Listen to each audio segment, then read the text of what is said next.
Coming up on Mountain News this morning, a hearing is held to discuss a recently passed law here in the Commonwealth, and some Kentucky health experts keep an eye on increasing cases of COVID here in the mountains.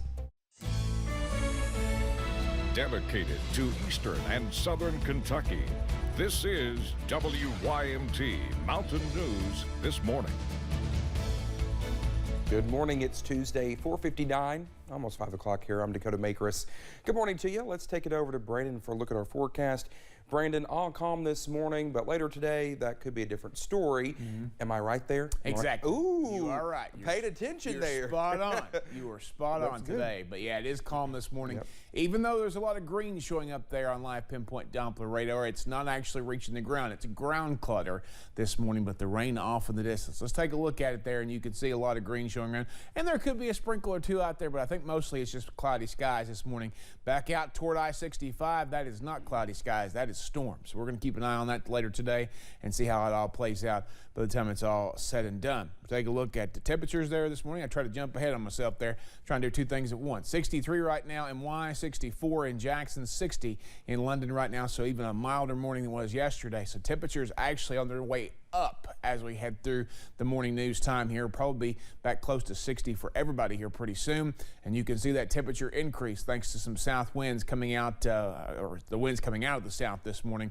It could be at a pretty good clip at times today, so just watch out for that. 11 degrees warmer in Wise this morning, 14 degrees warmer in Somerset, and 18 degrees warmer in Monticello. Temperatures across the state already in the mid to upper 60s in other areas. Back out toward Bowling Green, almost 70 this morning. And we're going to soar later today into the mid 80s for the most part there. Maybe even some, I don't want to say upper 80s, low to mid 80s. Let's call it that today. But this morning, temperatures actually start to go up as we head towards 7 o'clock. And by 8 o'clock, they'll already be 3 degrees warmer than at 7 o'clock. Bless you, Dakota. I'll have more in just a few minutes. All right, Brandon, thank you. Well, there was a federal court hearing yesterday involving Kentucky's recently passed pro-life omnibus law, House Bill 3. Now, the ACLU and Planned Parenthood went to court immediately after House Bill 3 took effect. They did so on behalf of Kentucky's 2 abortion centers. The 2 groups pressed the court to block the bill.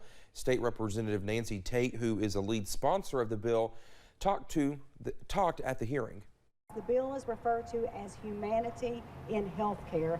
And so it's not really whether or not abortions are legal in the Commonwealth. That's actually going through and determining whether or not we can make these abortions as health conscious as possible as long as they're legal. A federal judge in Louisville issued an initial temporary injunction against House Bill 3 on April 21st. It was set to expire later this week, but has been extended for 2 weeks. The U.S. Supreme Court will not hear the appeal for former Kentucky Democratic Party Chief Jerry Lonergan. Now, he and a co-defendant were convicted in 2019 for illegally funneling $200,000 to his daughter, Allison Lonergan Grimes' 2014 U.S. Senate campaign. Grimes lost in her attempt to unseat Republican Mitch McConnell. Lonergan has claimed the federal ban on corporate contributions is unconstitutional when applied to contributions from a close family member. The High Court did not say why the appeal was rejected. Kentucky Agriculture Commissioner Ryan Quarles has made his run for the state's top job official. He filed his official statement of intent yesterday. He announced on our sister station WKYT's Kentucky Newsmakers that he was running for governor in 2023. The only other Republican to announce their candidacy is State Auditor Mike Harmon. The winner in the Republican primary will likely take on Governor Beshear, who said he's running for re-election. Today is the last day to request an absentee ballot in this year's primary. Only certain voters qualify. You can submit your request at govoteky.com. You can also check your registration status and look at sample ballots. The primary is May 17th. Kentucky State Auditor Mike Harmon says his office will do a special examination of Kentucky State University. In a statement, Harmon says they'll look into financial activity at the university. It will focus between July 2019 and June of last year. During the legislative session, lawmakers included $200,000 in the budget for the Auditor of Public Accounts to examine KSU. After record funding was announced for Kentucky schools through the new state budget, Representative Bobby McCool announced Painesville High School will be getting $2.5 million for a new career center. The goal of the Career Center will be to connect rural students with remote jobs and career pathways in high-demand industries. The high school will be using a location on Main Street to create the new Learning Center. The initiative aims to offer innovative programming for each student's specific interests. Life is much more normal now after 2 years of living in a pandemic, but the concerns aren't completely gone. Health experts say COVID cases are slowly ticking back up in some parts of the state.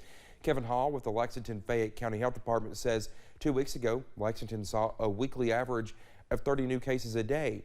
Now it's a weekly average of 57 new cases a day.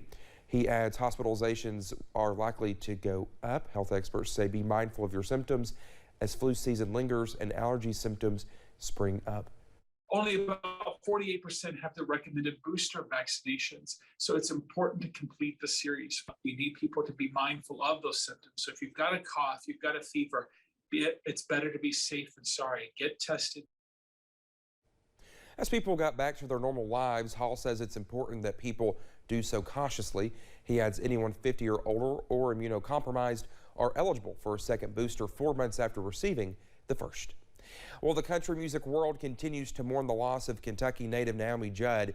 The death of the country music icon was announced Saturday by her daughters, Ashley and Winona. They said she died from the disease of mental illness. A doctor we talked to said having conversations about mental health can be difficult, but they need to happen so people can live positive lives. If you're more mentally sound or feeling better, you're going to take your medicine, get out, see people, talk to them, go to work, do the things that you have to do to take care of yourself in the day. And if that goes south or you're not in a good place mentally, then a lot of those things start falling by the wayside. Naomi was 76 years old and died the day before the Judds were inducted into the Country Music Hall of Fame. If you're needing help, you are encouraged to reach out to your doctor. Well, thank you so much for getting your Tuesday started with us here on Mountain News this morning. Just ahead, we take some time to appreciate educators here in the Commonwealth and across the country. That's on the way. And chances for storms will pick up later today, and some of those could be on the stronger side. I'll track them for you in about 3 minutes.